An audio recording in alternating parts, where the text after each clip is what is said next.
Bonjour. Alors, je reprends le thème de la didactique de la lecture pour parler de la motivation. La motivation est une notion qui nous renvoie à l'école behavioriste. C'est un concept psychologique et même psychoanalytique si on veut. Pour accomplir convenablement toute tâche, la motivation est la qualité indispensable et qui s'impose. Mettre ses apprenants dans le bain d'un apprentissage est le coup d'envoi de la leçon. Pour ce faire, à chaque enseignant s'effaçant à impliquer ses disciples dans l'apprentissage présumé.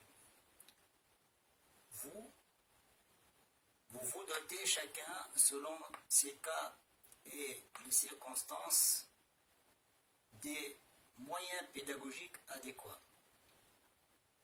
Ceci est l'un des plus précieuses qualités d'un enseignant qui se veut réussi et qui conduit son groupe classe comme un magicien et qui réalise aisément ses objectifs dans une ambiance de détente et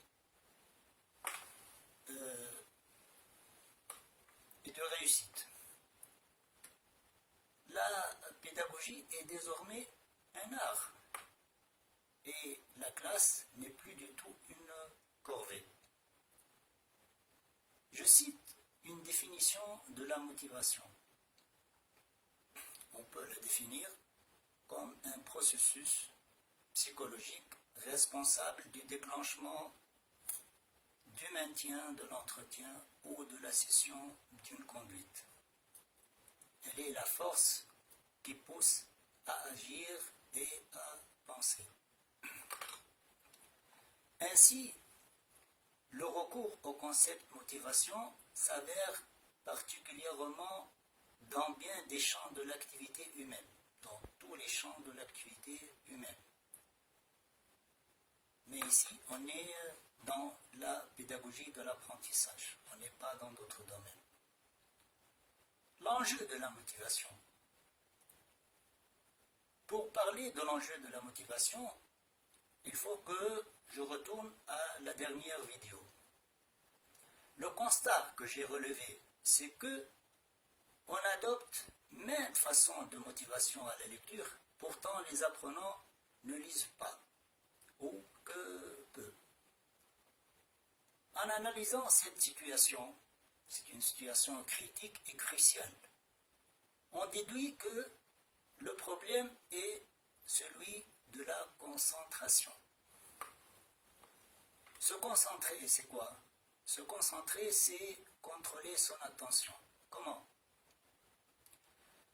Bien que son livre est entre les mains, on lit pendant 5 minutes et vite nous vient une idée dans la tête.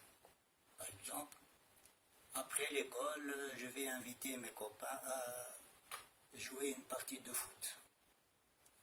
Après, on revient à la lecture. Quelques petites minutes et une autre idée m'interpelle.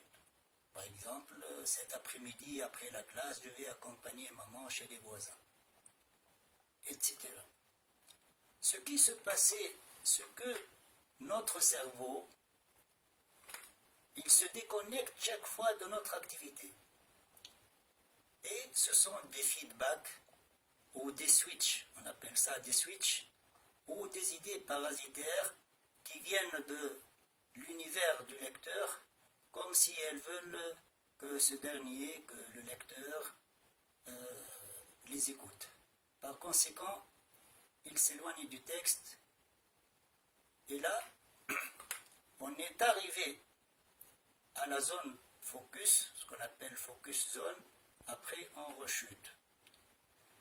On arrive à la zone ficus et on rechute.